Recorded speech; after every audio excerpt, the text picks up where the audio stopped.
Свою профессиональную жизнь она посвятила сохранению и развитию крымско-татарского языка. Уже в детстве Миляра Саттарова знала, что хочет стать учителем, и сразу после школы поступила в Ташкентский государственный педагогический институт имени Низами на факультет русской и крымско-татарской филологии.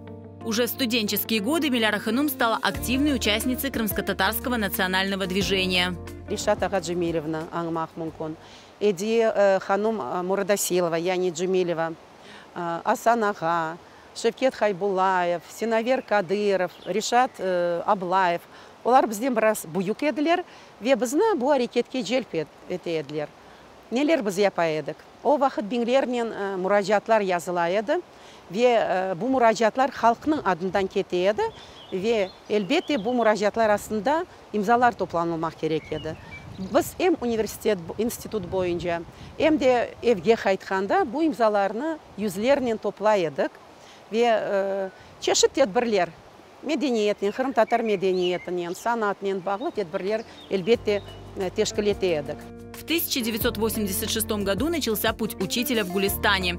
Там Миляра Ханум преподавала русский язык чуть больше года. А в 1987 году отправилась в Москву вместе с другими активистами крымско-татарского национального движения. Их целью было добиться решения властей о возвращении репрессированного народа на историческую родину в Крым. Москвада біз бір бұчық айға яқын едік.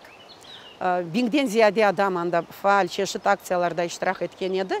Ве умут етедік, мұтлақа бізім бірде-бірі қабыл етер, ве бізім меселеге жидді бақар. Ама сіз білесіңіз ке, белі олған о вақыт телеграфное агентство Советского Союза, оле бір информация, сообщение чықара, ве анда кенеде бізна қаретлейлер, кенеде бізна қабатлайлар. Ве чаресізділіктен анда енді Олени Горки деген ерде Москвада біздің башымызда тұрған Ескендер Фазылов вақыт, Фуат Аблямитовлер бар еді бұйық несілден. Оле қарарға келеміз, евге қайтамыз, ве чареміз олған қадар. Кімнің чаресі бар, Қырымға көчмеге азырланамыз. Семья Миляры Саттаровой вернулась в Крым в 1987 году.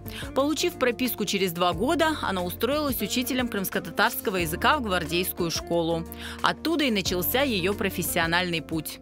Мектепте çalışmaға башлаған сон, дерсліклер жоқ, луғатлар жоқ.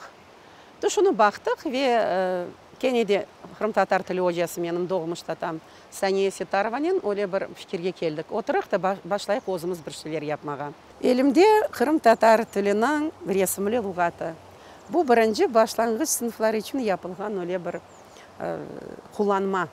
Çünkü бұл құланма үстінде 5 адам біз çalıştık.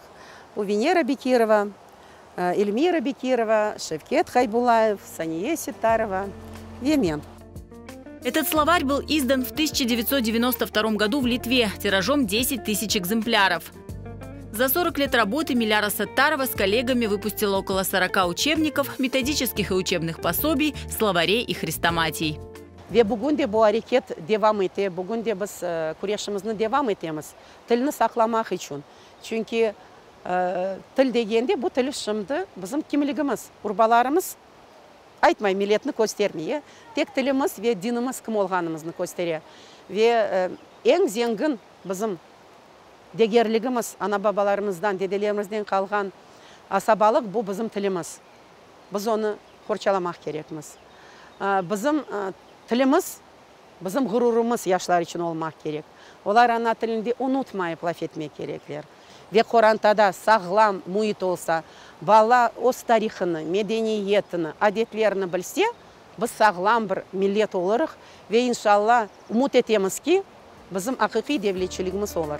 С 1992 по 2002 год Миляра Саттарова работала в ТНУ имени Вернадского, а с 2003 года по сегодняшний день работает в Крымском инженерно-педагогическом университете имени Февзи Якубова, старшим преподавателем кафедры крымско-татарского и турецкого языкознания, а также является сотрудником научно-исследовательского института крымско-татарской филологии, истории и культуры этносов Крыма.